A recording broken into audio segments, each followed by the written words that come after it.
كأس العالم 2026 ودور ال 16 مباراة قوية جدا جدا بين منتخب بلجيكا ومنتخب امريكا. بس قبل ما نبدا الفيديو، لو توقعت النتيجة صح والفيديو ده وصل ل 300 لايك اختار شخص او شخصين من الكومنتات يكسبوا $5.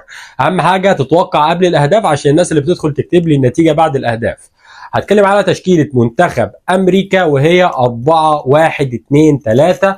طبعا منتخب امريكا منتخب قوي يا جماعة، وكمان ممكن يفوز في مباراة اليوم، ولكن منتخب بلجيكا برضو منتخب مش سهل وقوي جدا. عندنا تشكيلة منتخب بلجيكا وهي 4-2-3-1.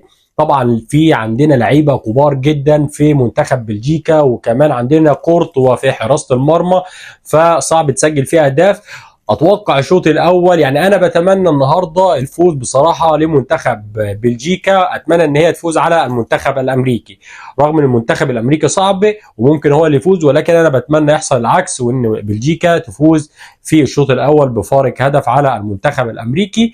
وانت كمان تقدر تكتب لي في الكومنتات بتوقع الشوط الاول ينتهي بالفوز لصالح منتخب امريكا ولا لصالح منتخب بلجيكا. صاحب التوقع الصحيح هنعلن عنه في الفيديو اللي جاي.